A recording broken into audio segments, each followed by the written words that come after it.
Hello guys, আসসালামু আলাইকুম। আজকে চলে আসলাম আমার ছাদ বাগানে। দেখেন আমার ছাদ বাগানে কত সুন্দর ড্রাগন ফুলগুলো পেকে গেছে এবং আমি কি যত্নের কারণে ড্রাগন ফুলে এই গাছগুলোর মধ্যে ফল ধরেছে এবং ফলগুলো পেকেছে আমি কিন্তু সবসময় আপনাদের সাথে শেয়ার করি। এখন আমি এগুলো একটু ভেঙে নিচ্ছি। আজকে অনেকগুলা ড্রাগন ফল ভেঙে নেব।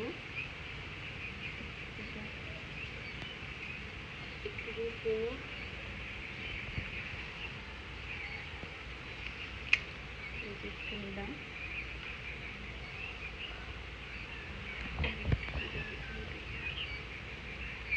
এটা কিন্তু একটু আকারটা একটু ছোট হয়েছে।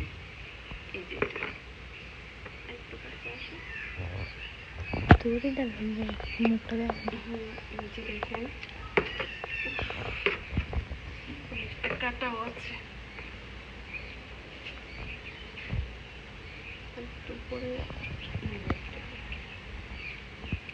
এই যে আরেকটা কিছু নিলাম,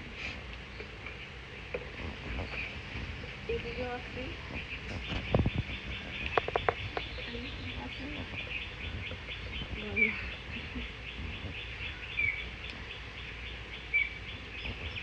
ওয়াও, অনেকগুলা কিন্তু পেকেছে।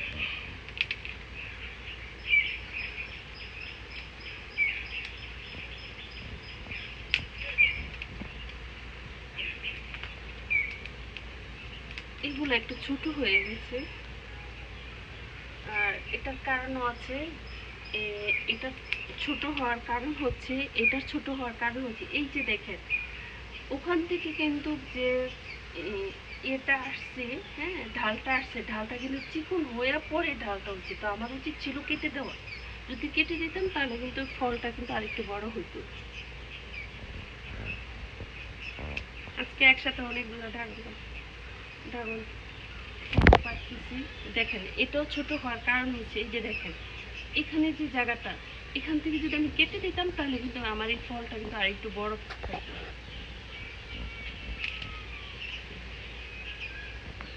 আমার অনেকগুলো ড্রাগন হয়ে গেল।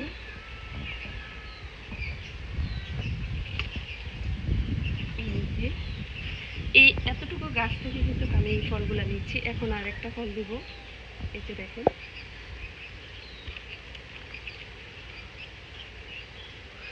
এটা একটু লিখে দিই।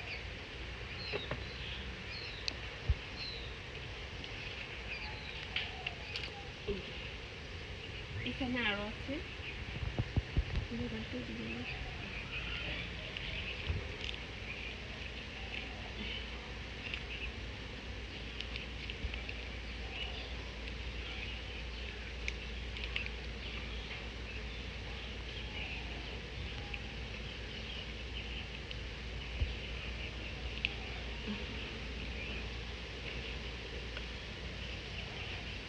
এই যে আজকের আমার ছাদ বাগানের ড্রাগন ফল। দেখি আরো কোথাও আছে কিনা। অফ করতাম, অফ করি।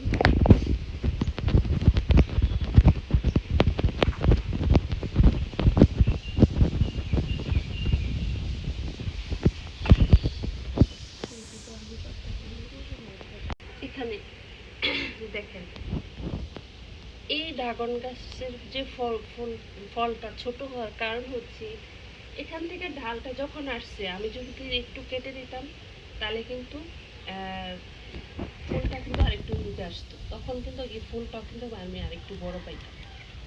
কিন্তু আমার আসলে অনেক আগে আমি কখনো এই ড্রাগন ফুলের জন্য কোনো যত্নই করিনি। এই বছরের জন্য একটু প্রস্তুত নিয়েছি।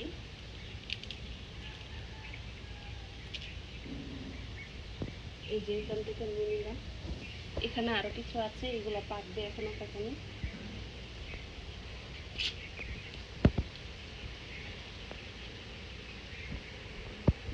থেকে আমি কতগুলো দেখেন ড্রাগন ফল নিয়েছি, আর ড্রাগন ফল আরো কয়েকটা আছে, সেটা আমি কিন্তু এখন এদিকে দেখা যায়।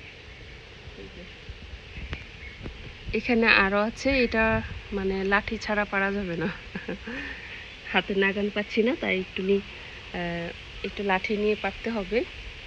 এই হচ্ছে আজকের আমার ছাদ বাগানে কি কতগুলো ফল নিয়েছি তা আপনাদের সাথে শেয়ার করলাম। থ্যাংক ইউ, আসসালামু আলাইকুম।